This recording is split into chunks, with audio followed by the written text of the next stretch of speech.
26 जनवरी की जब घटना आई तो इस घटना की निंदा सारे किसान संगठनों ने करी।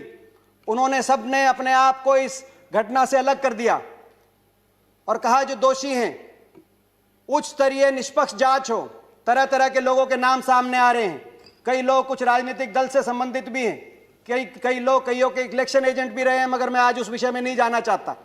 उनके नाम सामने आ रहे हैं, सारे तथ्य सामने आए, दोषियों के खिलाफ सजा हो। सारे किसान संगठनों ने कहा उनकी बात पे यकीन किया जाना चाहिए। इसीलिए किया जाना चाहिए कि ये 2.5 महीने से बैठे, मेरे इलाके में बैठे, मेरे गृह क्षेत्र में बैठे हैं। 2.5 महीने में पुलिस के थानों से आप पता करा लिए सभापति महोदय, लाखों की तादाद में बैठे हैं। किसी को तंग करने की बात तो दूर है, किसी की तरफ हिंसा की बात तो दूर है, किसी एक रेडी वाले से एक मूंगफली और एक केला भी अगर किसी ने छीना हो, इन किसानों ने किया हो, एक कंप्लेंट पुलिस में आई हो, या 26 जनवरी को भी किसी दिल्ली के थाने में एक कोई दुकानदार, एक कोई रेडी वाला पहुंचा हो कि ये मूंगफली भी ली है किसी ने, वहां जाके आप पता करिए। लोग कहेंगे कि किसान ने अपना भी हमारे साथ, अपने साथ साथ हमारा भी भोजन का इंतजाम यहाँ पे जहाँ पे बैठे हैं उन्होंने किया है। इनकी बात पे इसीलिए भी यकीन किया जाना चाहिए कि इन धरनों से 200 लाशें, लगभग 194 लाशें जब वापस गई, आदमी विचलित हो जाता है, उत्तेजित हो जाता है।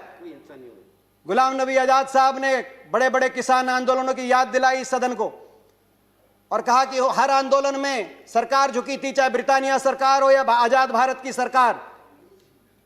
और यह आंदोलन इसलिए अलग है क्योंकि सरकार झुक नहीं रही। एक और वजह से आंदोलन अलग है, चाहे वो पगड़ी समाल जट्टा आंदोलन हो 1905 का, चाहे वो चंपारण सत्याग्रह हो, चाहे वो बरदौली का आंदोलन हो गुजरात का। किसी आंदोलन में इतने किसानों ने अपनी जान कुर्बान नहीं करी जितने इस आंदोलन में किसान कर। मगर ये विचलित नहीं हुए, लाशें इन धरनों से अपने अपने गांव में जाती रही, विचलित नहीं हुए, शांति से संयम से बैठे रहे। इनकी नीयत का अंदाजा उससे लगाना चाहिए देश को। न्याय का तकाजा था, दोषी बचे नहीं और निर्दोष फंसे नहीं। लेकिन क्या हुआ इस घटना के बाद? इस घटना के बाद निर्दोष लोगों पर को निशाना बनाया गया। झूठे मुकदमे किसान पर, पत्रकारों पर। किसान आंदोलन को बदनाम करने के लिए मीडिया का एक तबका, साजिशें और षड्यंत्र बड़े बड़े रचे जाने लगे। किसान की आवाज को कुचलने के लिए प्रचार तंत्र हमलावर हो गया, प्रचार तंत्र झोंक दिया गया। प्रजातंत्र नहीं, प्रचार तंत्र। आज ये प्रजातंत्र नहीं है, प्रचार तंत्र है। प्रचार से, प्रचार के लिए, प्रचार द्वारा प्रचार तंत्र। देशद्रोही बताया गया जो इन धरनों में बैठे हैं, देशद्रोही बताया गया। कहा कि आतंकवादी हैं, चीन पाकिस्तान से फंडेड हैं, गद्दार हैं। मैं पूछना चाहता हूं, जो बाप यहां बैठा है जिसको गद्दार बताया जा रहा है, देशद्रोही बताया जा रहा है, उसका बेटा चीन की सीमा पे तैनात है। अगर वो गद्दार है तो वो उसका बेटा क्या है? मैं सदन से पूछना चाहता हूं। मैं माननीय रक्षा मंत्री से पूछना चाहता हूं। ये जो दिल्ली के आसपास का इलाका है, हरियाणा, पंजाब, पश्चिमी उत्तर प्रदेश, राजस्थान, जय जवान जय किसान को चरितार्थ करती हुई भूमि, मुझे गर्व है। मैं इस भूमि का एक बेटा हूं, मैं किसान का बेटा हूं। ये भूमि, ये वही भूमि है। मैं केवल हरियाणा की बात करूं, हर 10वां सैनिक फौज का आज भी हरियाणा से। 20% हमारे खाद्य भंडार, आज हरियाणा का किसान मेहनत करके 20% खाद्य भंडार काम करता है। देश के लिए 40% मेडल, चाहे ओलंपिक हो, कॉमनवेल्थ हो, एशियाई खेलों में हरियाणा के खिलाड़ी लाने का काम करते हैं।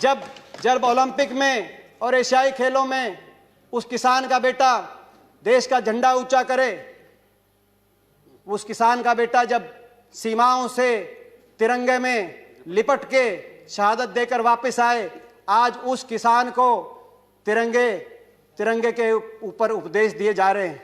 मैं पूछना चाहता हूं, उससे ज्यादा कौन देशभक्त हो सकता है? मैं पिछले हफ्ते बताऊं, मैं अपने इलाके की बताना चाहता हूं, इस इलाके के बारे में। मैं पिछले हफ्ते में मेरे क्षेत्र में, मेरे गृह क्षेत्र में 3 डेड बॉडी आई, एक अरुणाचल से, एक लद्दाख से। सिवाना गांव बेरी के अंदर बीएसएफ के जवान शहीद सचिन, गांव जूडी कोसली के अंदर शहीद दीपक कुमार यादव, और खरखड़ा गांव के अंदर शहीद कैप्टन जगतार सिंह, 3 बॉडीज वापस आई, 3 बॉडीज देश की सीमाओं से वापस आई, शहादत दिए, और 1 दर्जन किसानों की, उनके परिजनों की डेड बॉडी दिल्ली की सीमाओं से उन्हीं गांव में वापस गई। मगर दुर्भाग्य यह है उसी जवान को, उस जवान और उस किसान को आमने सामने खड़ा कर दिया गया है। उनके बीच में कंक्रीट की दीवार और कीलें लगा दी गई हैं। मैं कहना चाहता हूं सरकार से, दिल्ली की सीमा पर लगी हुई ये कीलें लोकतांत्रिक मूल्यों के ताबूत में सियासत की कीलों के रूप में आपने लगाई हैं। मगर यह भी मैं बोलना चाहता हूं आपसे, हृदय से बोलना चाहता हूं, लाठी तंत्र कभी लोकतंत्र को नहीं हरा सकता। देश का अन्नदाता कभी धनाढ्य और उद्योगपतियों का गुलाम नहीं बन सकता। इन नफरत की कीलों को किसान, इन नफरत के कीलों को जो उगाया है सरकार ने, नफरत की कीलों की जो खेती की है, इसकी भी कटाई किसान अपने प्यार की दराती से करना जानता है। इस सब के बाद भी सच आएगा। सच में ताकत है, सच आएगा। इंटरनेट, आज मेरे पूरे इलाके के अंदर इंटरनेट बंद है। आपके इंटरनेट, आपकी दीवारें, आपके पहरे, आपकी कीलें सच को रोक नहीं पाएंगी। सच बाहर आएगा, एक दिन सच जरूर आएगा, और हम न्याय और अन्याय की लड़ाई जरूर जीतेंगे। एक आशा जगी थी प्रधानमंत्री, 3-4 दिन पहले एक बात आई प्रधानमंत्री जी की तरफ से कि मैं दूर नहीं हूं, एक टेलीफोन कॉल, मैं बहुत नजदीक हूं, एक टेलीफोन कॉल की इंतजार है। आशा कुछ जगी थी। मगर मैं पूछना चाहता हूं, उसके बाद 4-5 दिन से हुआ विपरीत। जैसे ही प्रधानमंत्री जी ने यह कहा, अगले दिन सीमेंट की मोटी मोटी दीवारें, 15-15 लेयर की बैरिकेडिंग, हजारों की तादाद में हथियारों से लैस पुलिस बल, और यहां तक कि इंटरनेट, मेट्रो, बिजली, पानी और शौचालय की जो टेम्परेरी टॉयलेट लगे हुए थे, वो फैसिलिटी भी वहां से अगले दो प्रधानमंत्री जी के बाद के तुरंत बाद हटा दी गई। शौचालय, स्वच्छ भारत का नारा देने वाली सरकार, जहां इन धरनों से लाखों किसान जहां डटे हुए हैं, वहां से शौचालय को भी हटवाने का काम कर रही है। दुश्मन की फौज को भी सरेंडर कराते हैं, वहां भी पानी का और शौचालय का इंतजाम कराते हैं। मैं पूछना चाहता हूं, ये कौन है? प्रधानमंत्री जी तो कह रहे हैं कि हम किसान के नजदीक है, भाई एक फोन कॉल दूर है। मैं पूछना चाहता हूं, कौन है जो मगर प्रधानमंत्री जी और किसान के बीच में ये दूरियां पैदा कर रहा है पिछले 3-4 दिन में? ये किसान देश की राजगद्दी पे कब्जा करने नहीं आए। ये किसान क्या मांग रहे हैं? ये केवल ये मांग कह रहे हैं कि जो सरकार ने दिया उसको भी लौटाना हम चाहते हैं। जो जिस हाल में हम थे, जो हमारे पास बचा था, उनको इन 3 कानूनों के माध्यम से ना छीनो, केवल ये गुहार करने आए हैं। किसान आखिर आपसे क्या मांग रहा है? एमएसपी को बचाने की और उसको मजबूत करने की लड़ाई किसान लड़ रहा है। वही एमएसपी जो संविधान सभा में 1948 में सबसे पहले मेरे स्वर्गीय दादाजी चौधरी रणबीर सिंह जी ने जिसकी मांग करी थी कि किसान को न्यूनतम समर्थन मूल्य उसकी फसल पे देना पड़ेगा, किसान को बचाना है, तो उस एमएसपी को मजबूत करने, उस एमएसपी को बचाने के लिए किसान लड़ाई लड़ रहा है। उस एपीएमसी और उस मंडी व्यवस्था को बचाने के लिए किसान लड़ रहा है जो चौधरी छोटू राम ने 1938 में ज्वाइंट पंजाब, पेशावर से पंजाब तक, पेशावर से पलवल तक जब एक राज्य था, उस समय जब मंडी व्यवस्था बनी थी, उस मंडी व्यवस्था को मजबूत करने के लिए किसान लड़ाई लड़ रहा है। उस उपभोक्ता को बचाने के लिए लड़ाई लड़ रहा है जो एसेंशियल कमोडिटी एक्ट से जो भंडारण, असीमित भंडारण। माननीय दीपेंद्र जी कंक्लूड करिए, आपका समय हो गया। ऑलरेडी समय अधिक हो गया। हाँ, समय अधिक हो गया। तो उस उपभोक्ता को बचाने के लिए भी लड़ाई लड़ रहा है। जो उपभोक्ता, जो असीमित भंडारण, जमाखोरी की छूट के बाद किसान कह रहा है कि मुझसे अगर आप सस्ते में खरीद कर उसको भंडारण करके और उपभोक्ता को बहुत महंगे में बेचेंगे तो जो मुनाफाखोरी होगी उससे उपभोक्ता को भी बचाना है। उस उपभोक्ता के लिए भी किसान लड़ाई लड़ रहा है। किसान ये लड़ाई लड़ रहा है। आज किसान इनके साथ साथ अपने स्वाभिमान, अपने आत्मसम्मान की भी लड़ाई लड़ रहा है। मैं सदन के माध्यम से इस सरकार से एक किसान के बेटे होने के नाते हाथ जोड़ के मैं कहना चाहता हूं, स्थिति की गंभीरता समझें। अपनी प्रजा की बात मानने से कोई शासक छोटा नहीं होता। अपनी प्रजा की बात मानने से कोई सरकार, किसी सरकार की हार नहीं होती। किसान की बात समझे, किसान के इन 3 कानूनों को वापस ले सरकार। किसान के ऊपर झूठे मुकदमे जो बने, उन मुकदमों को सरकार वापस ले और बड़ा दिल दिखाए। मैं कंक्लूड करता हूं अभी।